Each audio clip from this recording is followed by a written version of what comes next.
Okay, and good afternoon to everybody in the local chamber influencers group. Our weekly webinar is on a topic that everybody in sales needs to learn about. We're talking about preparing for your sales and walking in and not being afraid of that face-to-face meeting with a client. Yes, sometimes we stand back. We may walk down the street and we say, I should walk into that store. I should maybe just go in and talk to that guy. And then we say, well, he's probably busy, or he's probably got something going on, or whatever else. And you just simply don't do it. Now, why don't you do it? It's not because he's busy. It's because you're kind of, I hate to say the word afraid, but you're nervous about it. And that's what we're going to talk about today. But we're going to talk about that and a whole lot more. We have Harry Nouhan, who is with us today. He's from Detroit, and he has a new program out called Champion Success Secrets. I have actually signed up for his series because he's putting out now a series of tips in the process. He just came out with his third one, and they are actually very, very good. He has some excellent tips on how to approach sales and the whole techniques that go along with it. And I've enjoyed them myself as I've watched them over the last week and a half. I guess it's been a week that the series, I've been watching the series myself. But his program is all about personal growth and personal development. And with that, that's also about what he calls, and I think probably everyone would know what it means. It's called leveling up. In other words, if you're not in that six-figure area, then there is a thing called leveling up that gives you the techniques, the thought processes, and the mental direction in order to reach that goal. So that being said, I'm going to turn it over to Harry. Harry, I appreciate you being with us today. I see we got some other people joining, so I hope we have a good crowd to hear what you have to say today. Thank you so much for being with us. All right, sounds good, Chris. Am I coming through okay? Can you hear me okay? You're doing fine. Okay, great. Hi, everybody. It's certainly my pleasure, and I'm grateful for you allowing me to come in on this platform and inviting me here. I get excited when I teach. It's always been a passion of mine, is teaching other people and sharing the successes that I've had and the knowledge that I've had, and seeing the results come to fruition in other people, because it works so well for me. What we're going to talk about today is face-to-face marketing, and I'm going to share with you how I got into it and what I went through, and hopefully you can find ways to in fact, I'm sure you can, if you're teachable, you can apply it to what you're doing face-to-face marketing with your digital products. And what I was doing is, I actually got approached by a friend of mine who I had met several years earlier. He called me up one day and he said, hey, listen, how would you like to make some money? I said, well, I'm always interested in making money. He said, what do you got? He said, well, have you heard of a company called AT&T? And I said, yeah, of course. The phone company? He goes, yeah. He goes, well, he goes, I just got a contract with them to go door to door selling AT&T products, cable, phone, and internet. And I said, the phone company, AT&T, is going door to door? He goes, yeah. I said, I've never heard of that before. I says, what kind of money can you make? So anyway, he told me about that, and I did it for about 10 months, and because I had to drive from Detroit to Chicago, stay there about 7 days, come back for 2 to my family. I had 3 kids under 10, and then go back for 7 days and come back. So after about 10 months, I said, you know what? I'm going to do something else. Call me when you get to Detroit. So sure enough, I was actually in Brazil at the time, and he got a hold of me. He says, listen, Comcast bought the technology, and they're opening up Detroit. I need a guy in Detroit. I says, well, I'm in Sao Paulo, Brazil. I'm tied up on a contract here, training and recruiting other people. I'll be free in about 4 months. If you're still looking for somebody, I'll let you know when I come back. So sure enough, I came back, and I said, listen, I said, I didn't care for going door to door too much. I said, what do you need me to do? He says, well, I want you to build a team, recruit and train people. I said, I can do that. I said, do I have to go door to door? He says, probably just to train a few people, and then you can just manage them from there. Well, that is not actually how it ended up. It's always painted the big picture, but it didn't happen that way. What I found myself doing, and think about this, going door to door in Detroit, it gets pretty cold in January and February. There's snow on the ground. It gets below zero. It gets dark at 5 o'clock because of daylight standard time, and we're going door to door. So it was not the greatest environment, but I was actually able to do that. I said, you know what? If I'm going to teach people how to do this, I need to figure out what the objections are. I've got to figure out what the challenges are. I've got to figure out what these customers are thinking. I've got to learn the product and know the product. So the first thing I did was I mastered the product. And I would suggest whatever product you're using or whatever you're selling, master that product. The other thing I did is I mastered the competition's products, because I knew that customers out there today, they're a lot smarter sometimes than we give them credit for. So if I know the competition's products, I know how to guide and direct my conversation, my sales presentation, to handle the objections before they even come up. So I learned my competition's products, and I was able to develop a system over the next couple of years. I went door to door, recruiting a few people, training a few people, but I was able to, here's why I did it. I saw the money. He said, listen, this is how much we make. I said, okay. I said, that's 6 figures a year. That's what I need to make. I got kids, I got a family. I need to make some money. I says, how do we got to do that? So I saw the money, and that was for me good. Now I just have to develop up a system that would work. So here's what we found. Through about 3 years, we figured out the best hours to work, when we were going to find people home, the most people home. We're going to find out the neighborhoods to work. We're going to find out what to say, how to get the customer to listen. We realized that we had about 10 seconds to say something intelligent enough to get that customer to give us another 30 seconds. If you can't impress them in 10 seconds, they don't have time for you. And some of you may have already found that out. Some of you may have yet to find that out. But we found, because going door to door, it's a one-stop sale. We're going to sell them right now. Very few comebacks. We actually coined a phrase, comebacks aren't greenbacks. If they tell you to come back, they're just too weak to tell you no. Because when you come back, they're not going to be there in most cases. So we had to learn how to do a one-stop close. And that's what actually ended up happening, is we realized that we had to prepare before we even knocked on the door. Our preparation was so important because we had only 10 seconds to make an impact. So we wanted to make sure that we were dressed properly. We wanted to make sure we knew our product. We wanted to make sure we walked confidently, because we realized that just because we're across the street or next door knocking on a business, somebody else is watching us. They're watching us go door to door. They're watching us go business to business. So you don't know when you're going to get to that door, but they're seeing you coming. So if you're smoking a cigarette and you're flicking on the lawn, and they see it, chances are they're not going to give you any time, because they don't appreciate that. That's their neighborhood. That's their business. So we had a high level of respect for everything we were doing. We had our material, and then we had our attitude and smile. Now, probably the number one thing that I could give you is to work on your smile. If you're not smiling, and a smile is not a smile unless you can see teeth. If you're not showing teeth, it's just a grin. So you want to smile, and here's why.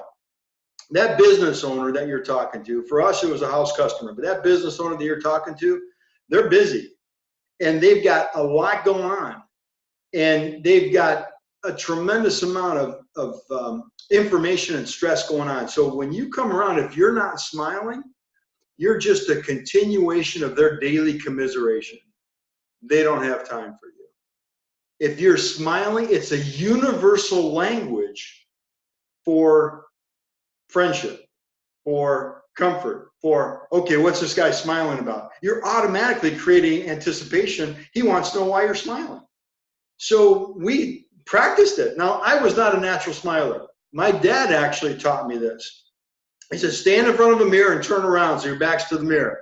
Put the least possible smile on your face where you think you're smiling, and then turn around and look in the mirror. And you realize that you're not smiling at all. It's actually a frown. So I had to practice how to smile. Now, when we were going door to door, You got a glass door that you walk into. You see that glass door, you should make sure you're smiling before you walk in the door. So we smiled and we created that interest, that customer is interested in that preparation. The other thing we did is we knocked with confidence. Now, if you walk into a business and you're not walking straight up and you're not walking in with absolute confidence that you're supposed to be there, they can sense, they can feel, and they can see the uncomfort, the discomfort that you're in. They can see that you're not confident. They see the inconfidence that you have, and they give you less time. They give you less respect. So we worked on this presentation before we even got to the door so that we knocked with confidence.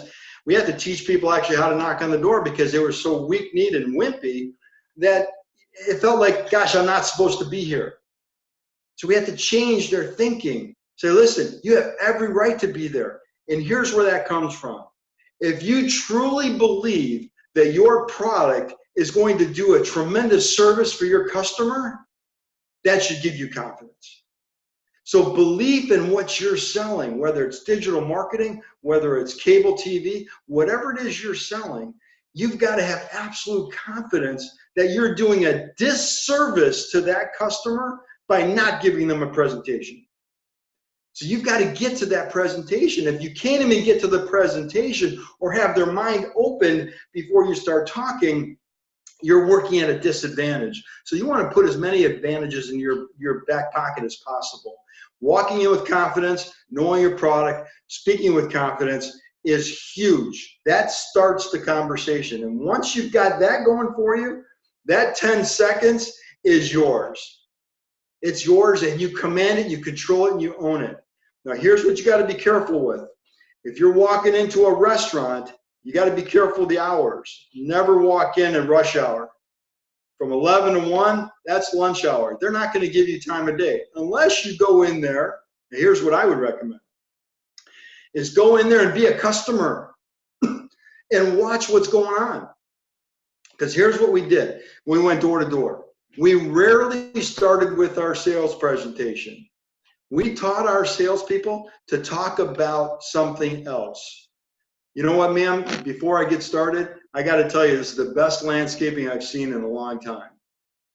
We talked about something else. We complimented the customer because they don't want to be pitched. Customers don't want to be sold. They want to buy, but they don't want to be sold. Like your customers with digital marketing. They know that digital advertising is the way of the future. They see it all around them.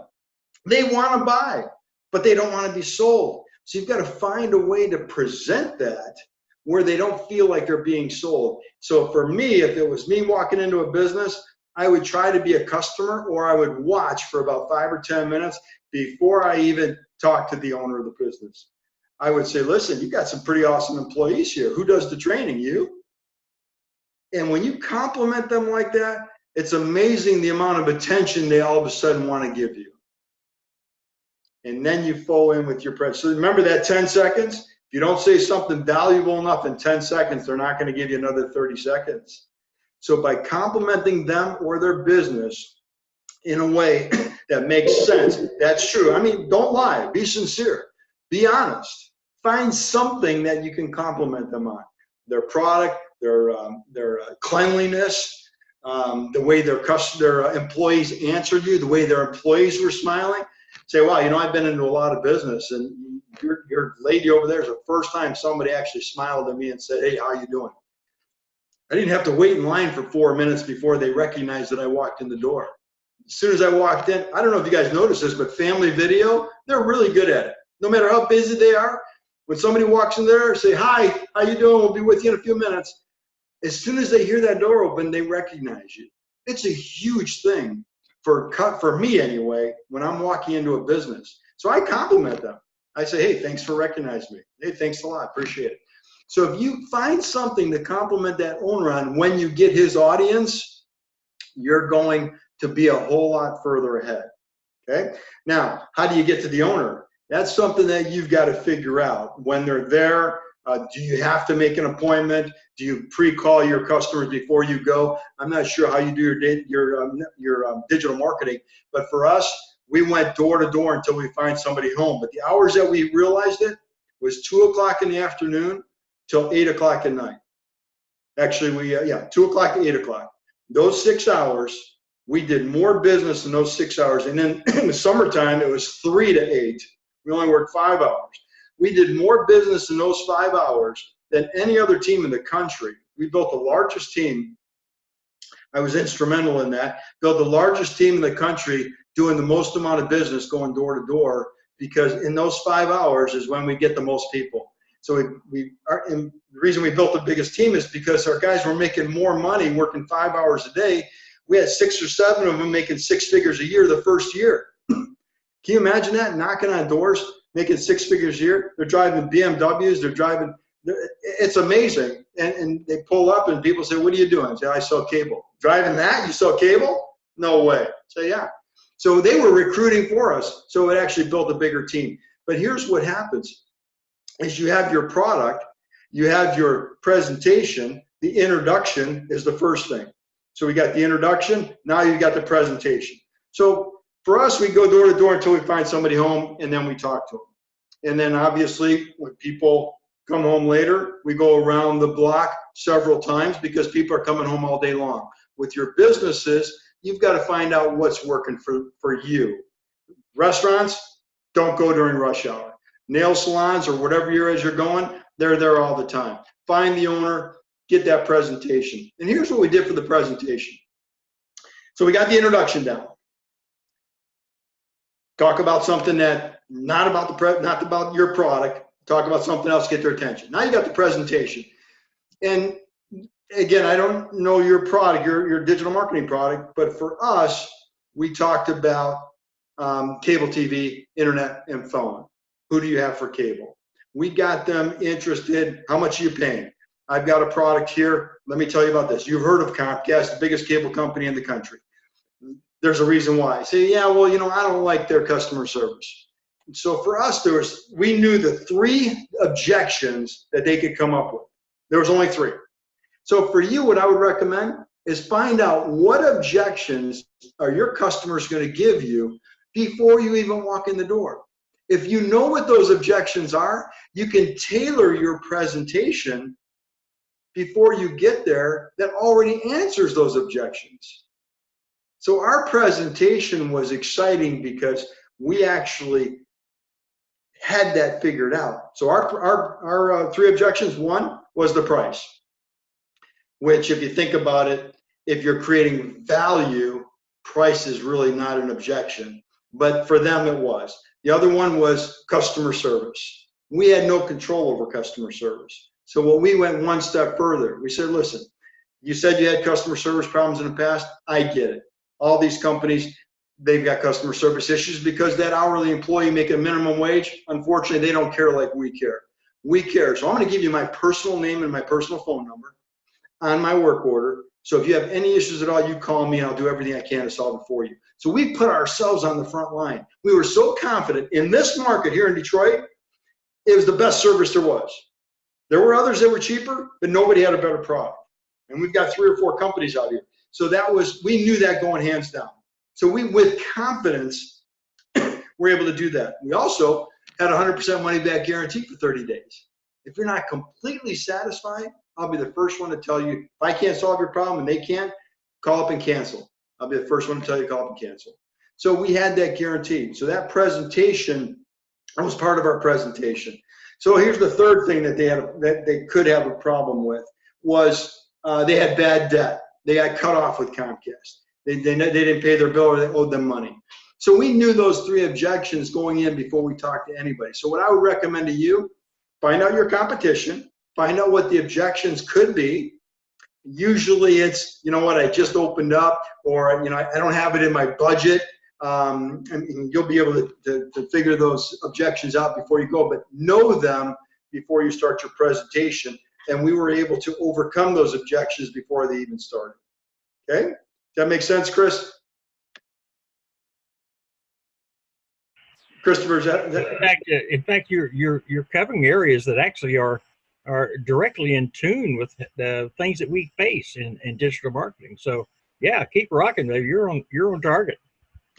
Okay, good. We'll let others ask some questions in a little bit. So we've got the preparation for the for going up to the door, introduction, introducing yourself. And by the way, you should introduce yourself with confidence. You know, when you're walking in that door, standing up straight, like you belong there, like you own the place.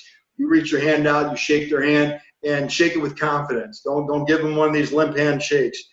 Shake it with confidence, like you belong there. Because here's what I found. People, and Chris and I were talking about this earlier, people want strength. They want to be told what to do. That they've been told what to do their whole life. And when you come back with something strong, they're not expecting that. So they love it. They love leadership. They love that strength. So when you come with strength, they want to be a part of what you've got, or at least they want to know what you've got. Okay, your product has got to stand on its own. So if you've got a good product, it all comes down to you. Okay, so you've got the introduction, you've got the pitch. What's your pitch? Okay, now for us, our pitch was we weren't selling anything. Even though we were, that wasn't our objective. And here's what I mean by that. And here's what changed for me. Because I was struggling, I was going along there all by myself, you know, making sales and making money. But where it changed for me totally was when I know, and this is a secret that I rarely share, so it's for you guys, is when I went into a presentation, I didn't care if I made the sale or not. I was so confident in my ability that I realized that if I perfected the presentation, the sales would happen. I wasn't under pressure anymore. I took the pressure off of me. And the customer could feel that. So here's the phrase that I'll teach you that changed everything. If you care more about the customer getting what they want than you do about the commission you make on the sale, the money will hunt you down. If you're going in there with the objective of making money and making a commission, the money's going to be scarce. You got the wrong priority. The money you make should be the result, not the objective. Your objective is to perfect your presentation. And that is so critical and such a big mistake in so many sales arenas, because we all got bills. We all got expenses to pay. We all got kids to feed. We all got things pounded down us. I got to make this sale. I got to make a commission. I've been out here for 4 days. I haven't sold anything. If I don't make a sale, I'm gonna have to quit and go find a job at McDonald's or go do something where I'm getting a paycheck. So it's tough. I get it, but we have to play that mental trick. And once I did, my income tripled. It tripled. Because the customer can feel your stress. They can feel your strain. They can feel when you're pressing because they know you're making commission. And if you start pressing the customer, I'm not saying be sheepish. I'm a pretty aggressive salesperson. But I always leave the customer a way out. I leave them a back door. I leave them an escape hatch. And I tell them, I say, listen now, it doesn't matter to me whether you order or not. What I want to make sure you understand is what you're saying no to. And this is what I've got.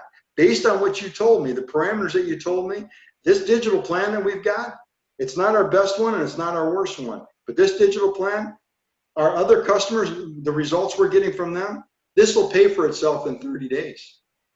This will pay for itself in 60 days. You will actually make money on this. This isn't going to cost you money. Yeah, it's money up front, but you're going to make it up on the back end.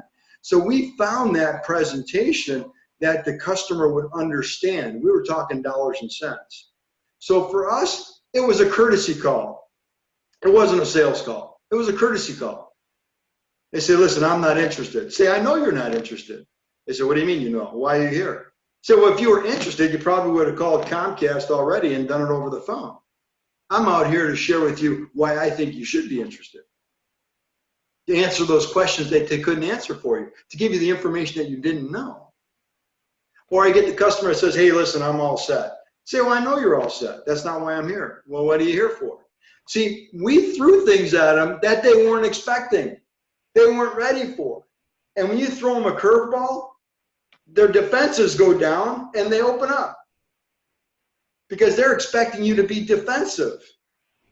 Can you imagine this? Knocking on the door at 5:30, 6 o'clock at night. It's cold and it's dark outside. I'm a 6 foot tall, dark complected guy. I've got a winter coat on, a hat on, and a customer knocks on it. They open the door. They're scared to death. They think I'm there to rob them. But we overcome that. We were able to overcome that by the confidence we had in every step of the way we knocked, the way we presented ourselves, the way we did our presentation.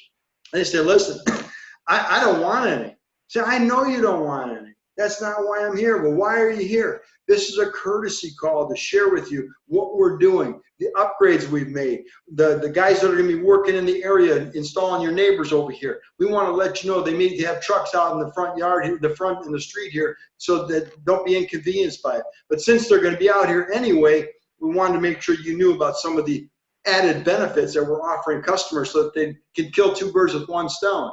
So they're giving us some incentives so that you can know what those incentives are that you're not able to get over the phone talking to Comcast directly. So we were able to put our presentation, we were telling the truth. So here's another phrase for you. Package the truth in the most powerful manner that the customer can see the end result faster. Package the truth in the most powerful manner so the customer can see the end result faster. So what digital product are you selling? How can you package that so that the customer can see it? You know it, you see it, but you've got to get them to see it. So how can you package your courtesy call? It's not a sales call, your courtesy call. So here's one for you. How many doors out there say no soliciting? A lot of them. Now we're technically solicitors if we were selling something. So when we found out and we made a joke out of it and the customers loved us for it, here's what we found out. 9 out of 10 of no soliciting signs, we wrote them up. 9 out of 10. We used to tell our new salespeople that were afraid to knock on those doors, give those to the managers, they'll take care of them for you. Here's what we found out. No soliciting, you know what that really means? My spouse can't say no.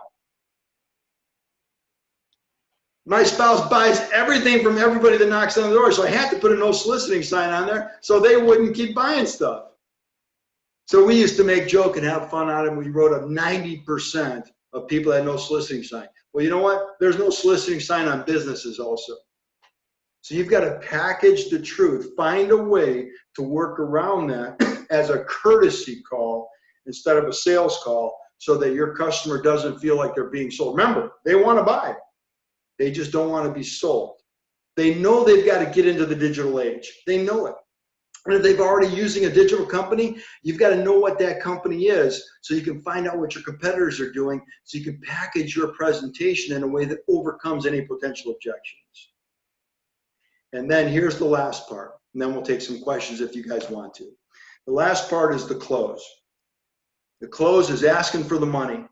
It's amazing how many new people are afraid to ask for the money. Asking for the order. Asking for the order is the only way you're going to get paid. It's the only way the customer can get the value of your product that you're selling. So you got to get it out of your head. The only way to do them the service that you've done is to ask them for the order. So here's what we used to do, and here's what you can do. And I kind of shared with you a minute ago. So listen, man, it doesn't matter to me whether you order this or not. What it matters to me is that you know that using this package, this is what can I do for you. And here's what I do. We're not going to do anything today. We give you a few days for our programmers to set up it. But what we do is we fill out a work order to let them know what package you're interested in. So what we want to do is we want to get it all in writing so that everything that I said to you is in writing. So it's not like a telemarketer where they could say, I didn't say that. You never know who you talk to. They're across the country or across the world. And when you don't get what you thought you were going to get, you're out of luck. With us, we put everything in writing so that you know exactly you're going to get HBO. You're going to get this digital advertising. You're going to get 10 spots on Google. You're going to get 5 spots on Facebook. Whatever it is you're selling, however you do it. We're going to put it in writing, exactly the offer and the package that I said to you. And my name and phone number on here. And then I need you to sign the work order. We'll call it in right now. so that you can lock in your space where our programmers can call you and my manager can call to verify the order. If for any reason at all you change your mind between now and the time they call you, just cancel the order, just rip it up, and there's no harm lost. But I want you to know that you can't get the service, all these benefits I just gave with you, unless you do the deal. Close the deal. So you've got the order. And when I take them off the hook like that, here's what happens. They want it more. Believe it or not, what it tells them is that I'm not desperate for the commission, even though I am. Even though I've got all those bill collectors after me, and I've got my house payment, car payment, it tells them that I'm not desperate. So in my language, in my presentation, I'm letting them know that I care more about them getting what they want than I do about the commission, knowing that if I do it good enough, I'm going to get a lot of commission. So this is just a little snippet of what Champion Success Secrets teaches. Any of you on the call here today, you can go to championsuccesssecrets.com and sign up for my top 10 sales tips. It's about 2.5, 3 minutes each. And it's little snippets and phrases that changed my life forever. We could actually do each one of them in an hour training, but they lead up to a mastermind class that we're going to be doing later in August. It's a half a day, 4.5-hour mastermind class where I've got some national champions in different athletic sports that are going to be coming into the presentation. But these top 10 sales tips, they're free. Sign up, you get them at one a day. Chris is on day number 3 right now. I think Judith is getting hers. But they're, again, little snippets. I know you'll get value out of them, and they're free, so take advantage of it. But having said that, Chris, if you or anybody else has any questions, hopefully this has helped some of you. I'll be more than happy to answer any questions or go more detail if you need to. Well, Harry, one of the things that you said there that actually kick-started my sales career, and this is when I was in my 20s, for gosh sakes. The company I went with had one of the finest sales trainings that you can imagine, and it was all. In fact, there was like one salesperson per state. I mean, it was national, but when we got together for our sales meetings, there was like 35, 40 people there was all. But one of the things that they emphasized so much and just drove it in my head until I got it was, you're not walking in there to make money. You're walking in there to be of service. And once you're of service, then you're easily going to make money. But if you walk in there to make money, you're walking in there for the wrong reason. And once that was driven home, I have never forgotten it. That's the way I've sold ever since then. And I know people will say crazy, well, you're in sales, you're supposed to be making money. Well, I made a lot of money by not worrying about the money and walking in and providing services where they needed to be provided. So that's kind of a comment. I really, really like the way you approach that. And of course, in our digital marketing area, in closing, the closing is certainly different in our business than what you were expressing there, because we really don't have, the contracts and the things like that go on. But people always ask me, how do you get to that point? How do you ask for the money? And of course, over the years, it never bothered me. I get to the end of the conversation, and I would pause for a moment, possibly, and I'd simply say, "Are you ready to get started?" And at that point, I say, yeah. I say, well, okay, the next thing I need is X number of dollars, and let's get rolling. And that's a great way to do it. I just never had any problem with that. It was an easy roll, an easy ask. Are you ready to get started? Okay, if you are, I need $500. Let's get started. Write it out, and I'll get rolling for you. That's so it. The things you're saying right now are right on target and beautifully said. So, is Phil still on? Phil, you got anything to say, or Rick, or the rest of them? Come on, guys. I know you. Some of you guys are experts, and I know you know what he's saying, and I know you can add to this. So, jump on board. I would just like to add one thing that Harry made very clear. Regardless of whether you're face to face or on the phone, you better smile, Mhm. Because the smile on the phone can be picked up as quickly as a smile one-on-one. Very important. Absolutely. Carl, I'm keep glad- going. You're going over there. Keep going. Keep going. Yeah, it took me back home when he talked about the door-to-door, because that's where I started with Dish Network, Mnet Security, all those places, beating wood, and then went on to the phones. And it was good, and that was what he said, and that was to get into basically be a rhythm. It really didn't matter whether you bought or not. I was going through this, if I did everything right. Some of our guys said, they're going to like me, whether they even hear what I said. They're going to love me. That's great. That even goes to a presentation that you might be doing that's a PowerPoint presentation, no visual. And I learned, and I did learn this from Todd Gross, that use your hands, use your expressions, use your body motions, and they are going to come across whether the customer, client, or who you're presenting to actually sees you. So body language can be heard as well as seen. So it's very important. Good stuff. Absolutely. I think it's just so important whether you're writing. I mean, a lot of digital marketing is done by the computer. And how many times are there misunderstandings or errors or whatever because that voice and that inflection is not there. And so you have to be really, really careful, as we all know, whether it's an email or something. I'm doing videos now instead of, I'd rather send out a video and they catch the whole thing, and the success rate is much better. But because if I send an email and it's misinterpreted or, whatever, it's just so much easier when you can, and giving that personal touch as well, I think is the other part of it. Awesome.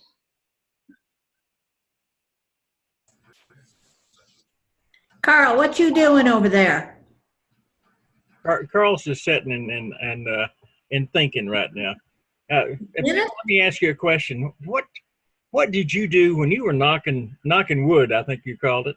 When you were knocking wood, did you use some of the same approaches Harry was talking about, or did you have a different scenario? And Harry, I want you to interact with Phil here a little bit, because Phil's been around the block, so to speak. A lot of the same ones. I really was blessed because I had older managers that were around from the days when they sold encyclopedias.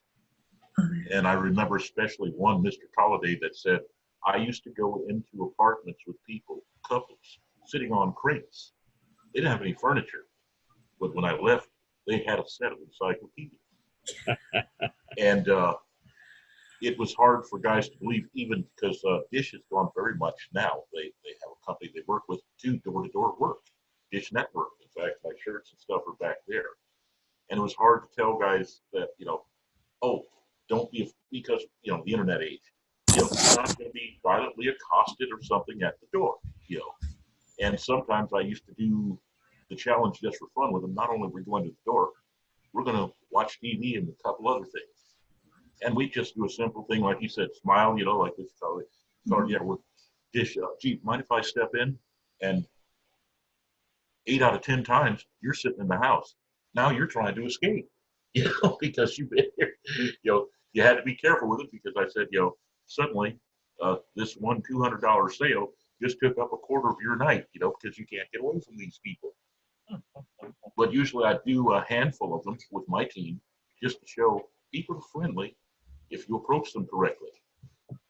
And that was the thing, was working on that. You didn't care if you made this sale or not, just making the connections was the thing. Yeah, one of the things, it's interesting you say that, because one of the things we had is some of the new reps particularly thought that it was a race. How many doors can I knock on? And we had to teach them, it's not so much how many doors you knock on, it's how many people you talk to. And, if you got somebody that's willing to listen, stay there and talk and work and get to know them and spend the time. And, for us, you make a couple $100 in commission. If you got to spend an hour, spend an hour. Where else are you going to go and make $200 commission on a sale? Yeah. So you got, so take your time, listen to them, and don't vomit information. Just relax, and if they're willing to listen, keep talking. So for us, that was huge. And it reminds me of a story. One of my top guys, actually, when he was first getting started, he said, I said, how'd you do today? He goes, well, I didn't talk to anybody. I didn't talk to that many people. I said, tell me exactly how many people you talked to. He said, okay. He pulled out his sheet. He goes, 17. I said, 17 is a lot of people. I said, so here's the thing. If I talk to 17 people, I'm going to make 3 or 4 sales.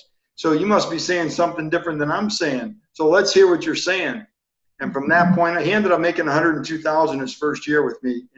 And that happened in the first couple of weeks because it made him realize that keeping track of how many people, what he was saying to the people that he was talking to, that was everything. So it's not just who you talk to, it's what are you saying to the ones you get. Not how many weren't home, it's what are you saying to the ones that were home.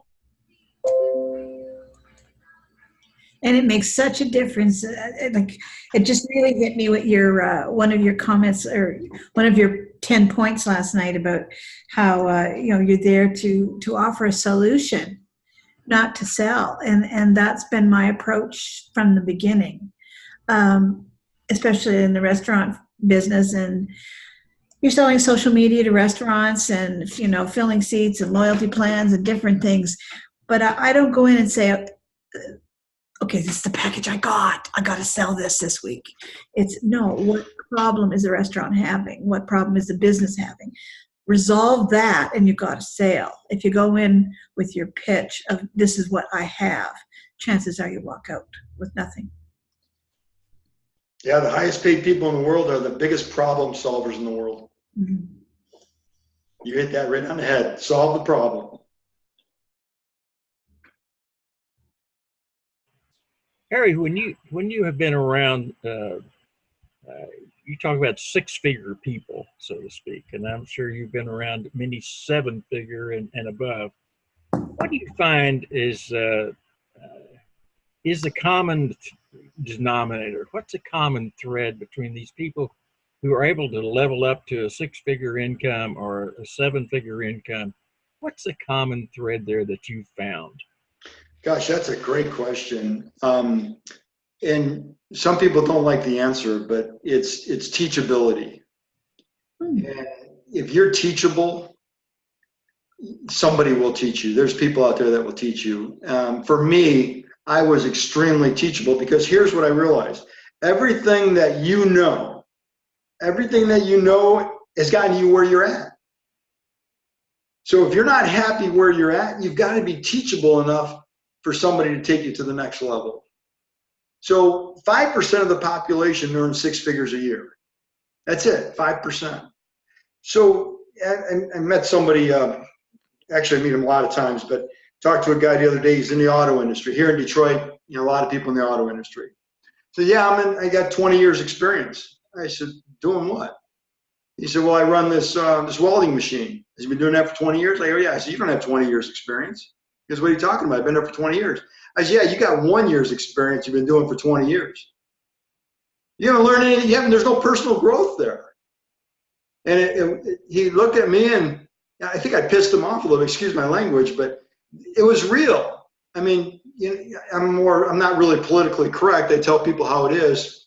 But, I wasn't going to buy his story on why he wasn't getting what he wanted. You got to be teachable. So and that's what people that want to go from 6 figures to 7 figures. Here, I'll give you another example, another part of the story. When I was making $17,000 a month at the restaurant business, one of my mentors, he goes, what do you want? See, everybody can tell me what they don't want, but very few people have it written down what they really want. I said, well, I want to make $20,000 a month. He goes, you ever make that before? I said, no, I've never made more than $17,000 a year. He goes, well, I suggest you do 2 things. I said, what's that? He goes, find someone that's doing it. And if they're willing to teach you, hang around, do exactly what they tell you to do.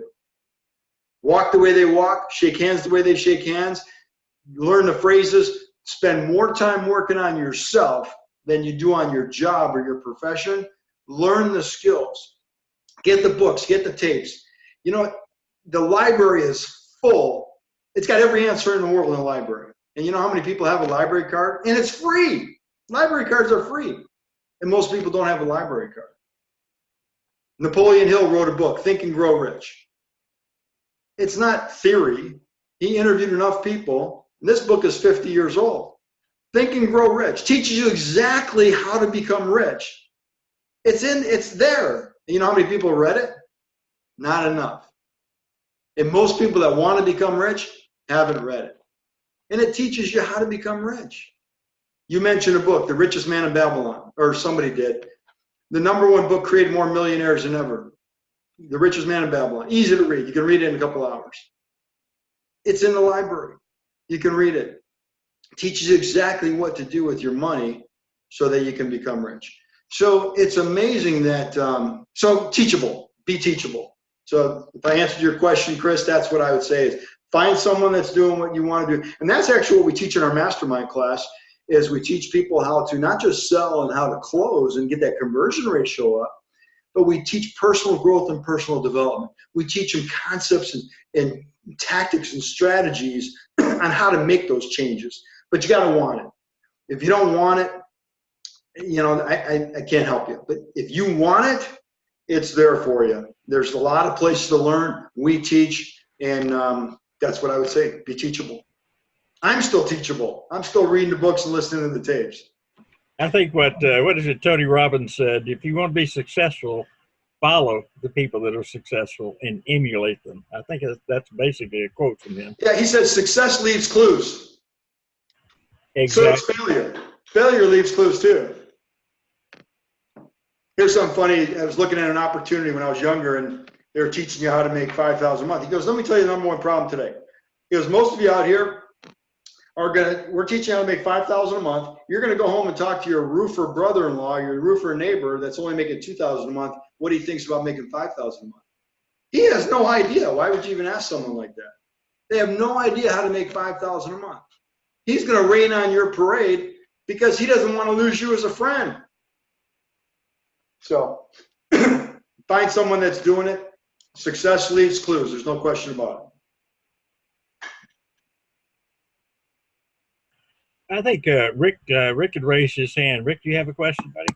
No, I thought he was asking how many read Napoleon Hill. I did one of these. But great stuff, Harry. Lots of information's come across this afternoon. And if everybody picks up only one tip, you're going to be 10 times better at your approach than you did before today's session. Thank you. You're more than welcome. My pleasure. Thank you for your audience. Okay, now I think it's important too, Harry. As far as your Champion Success Secrets program, I think it's important that we make sure that we have all the details on that and how to get involved, especially how to kick in to your 10 tips that I have read, and apparently Judith now has also been a part of, because they're extremely good. I like I say, I'm following each one as they come across my email. So somehow here we need to make sure we get that information out. I probably, if you want to put it in the chat box there, that's fine. But I also want to add it to the video that we're going to post on the site, so that we have all the full information that we need about this upcoming personal growth and personal development course. I understand though that's kind of a two-pronged program that you explained this to me. There is there's like two parts. One is, did you say was free or separate from your core program? What we're doing is the Champion Success Secrets right now. You can go to championsuccesssecrets.com, register for free. You'll get the 10 tips. You get one a day for 10 days. On August 3rd, we're going to put out a landing page and an order page, and it'll explain on there. But we're actually doing a mastermind training class. It's 4.5 hours. It's on August 24th. We're going to open up an order window from August 3rd to August 10th, 7 days.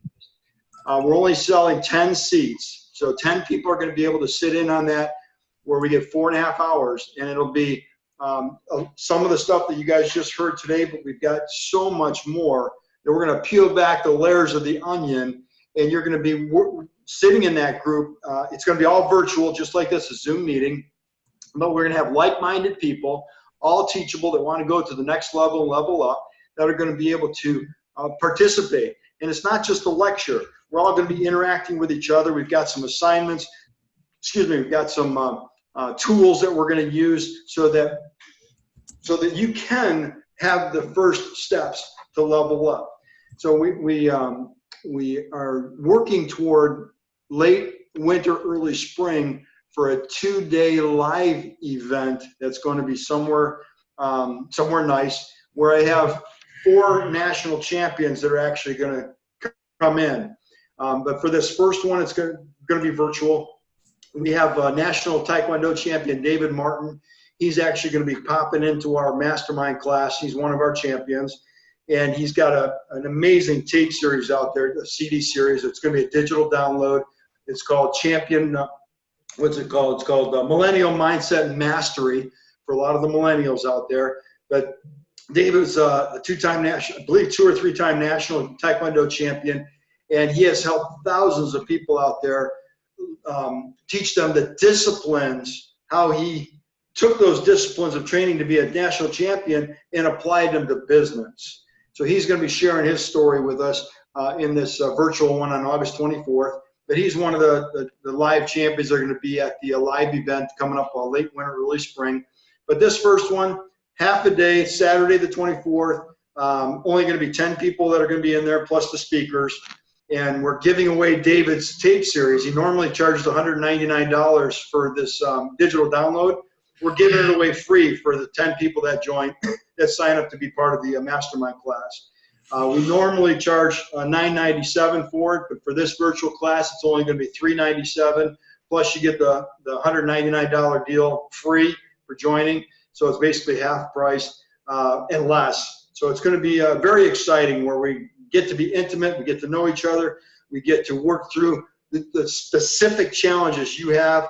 We'll email back and forth before the mastermind, so we know what your product is, what you're doing, what the challenges you're having, so that we can address those specifically. So it's going to be a lot of fun, huge growth. We guarantee it 100% that if you don't level up from the information, the knowledge you get from that, we'll be glad to give you your money back. But we know the value is going to be huge. And like I think Rick said, if you get, we know you'll get at least 1 or 2 gems that you can implement immediately. You'll probably get a half a dozen to a dozen that over time you'll be able to implement that in your business. But 1 or 2 things, boom, that'll be worth the whole thing. So hopefully I answered your question. By the way, signing up for free to championsuccesssecrets.com to get the 10 tips, you're not obligated for nothing. That's my gift to you. Use them. If they change your life like they did mine, awesome. But if you want to compress time, took us years and decades to learn this information to make us successful. If you want to compress time, if you've been struggling and you want to level up, this is certainly a way to do it. Faster, save you so much time. What's your time worth?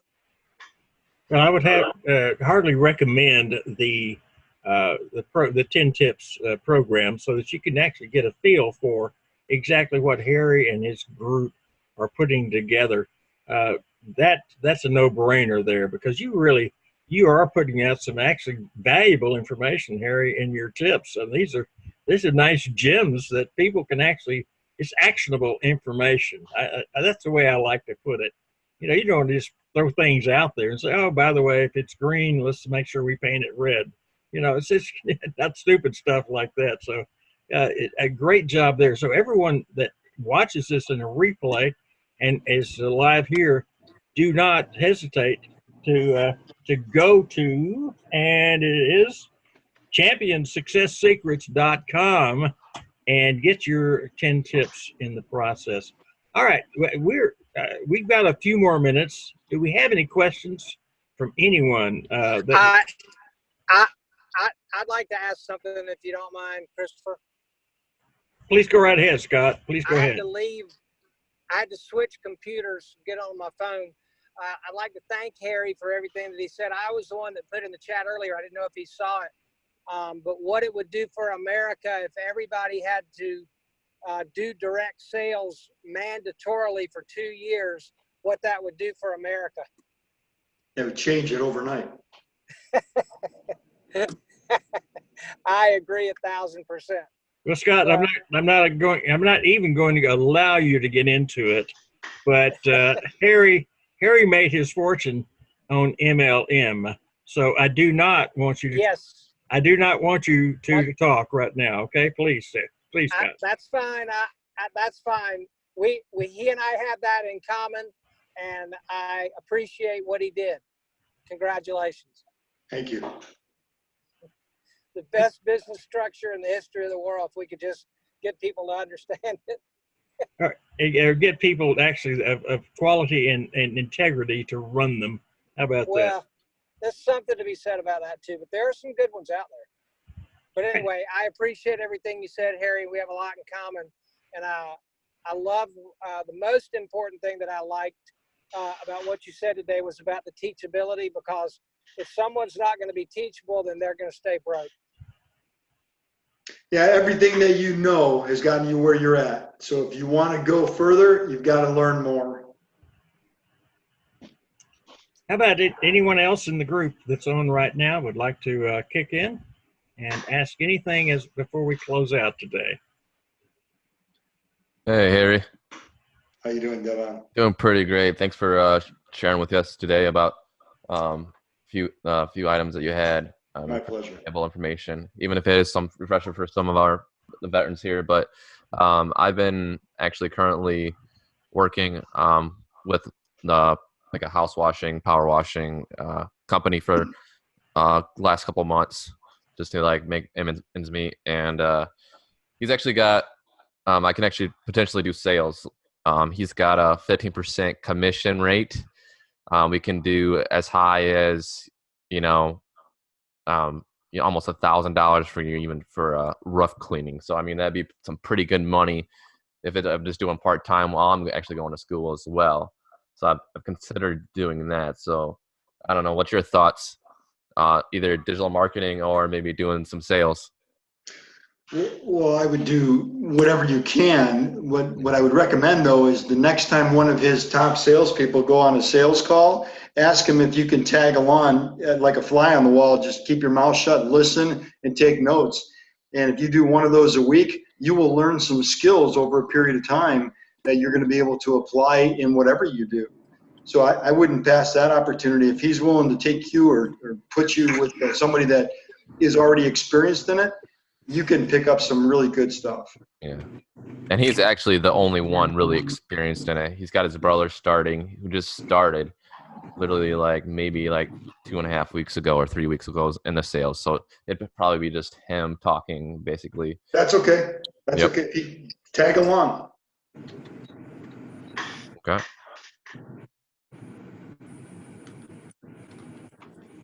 I was talking about you earlier with Christopher. I said, one of my key points is do what you have to do until you can afford to do what you want to do, as long as it's legal, moral, and ethical. So you're cleaning gutters or washing roofs, you do what you have to do until you can afford, but learn the skills along the way. Mm-hmm. Sometimes even like going to like restaurants and stuff, that's kind of sticky situation, especially for somebody who's new like I am, to like even ask for the owner. So do you have any tips to as far as asking for the owner, or Are you talking about selling a package to him? Yeah, like digital marketing. Are you working with somebody with digital marketing? Is there somebody that you can tag along with to learn how they're doing it? Like locally or online? I'm not sure how you're doing it. Okay. Are you doing it over the phone, or are you doing it online, or are you going store to store? I was thinking more store to store. Okay, yeah, you could kind of what I laid out earlier. Make sure that you're prepared with product knowledge before you even go there, and then walk in the door with absolute confidence, look nice, and ask to speak to the owner. Okay. And then as soon as he approaches you, introduce yourself. Say, hey, listen, I've been here for 5-10 minutes. I got to say, you run a pretty good shop here. Talk about something else, and then go into your presentation. That's great. Okay. Scott, mute your mic, Scott, will you? Yeah, sorry about that. I was just agreeing laughingly. Perfect answer. Good stuff. Yes. Okay. Well, Harry, I want to express my absolute appreciation for your time today and for your experience. And I definitely wish you the very best on your upcoming launch for your program. Thank you. And I'm sure that it's going to be a success. I have no doubt that it'll be a success. And you're taking the time to share with our group is phenomenal. So thank you so much. We will actually make sure that we get the word out to our entire group. And I understand that you may be considering doing some other things with some of our group members, and I hope you will, because what you have to offer is a pot of gold. It's an absolutely golden opportunity for people who want to learn. Thank you, Chris. I appreciate it so much, Harry. So no, I appreciate you reaching out to me. It's awesome. I'm glad to be a part of this. Thank you so much, everybody. Thank you, Harry. All right. Have a wonderful day. Thanks, guys. Appreciate we'll close out. Have a great day, Harry. We'll talk soon, I'm sure. Sounds great, Chris. All right, bye-bye, guys. All right. Thanks, Bye, Harry.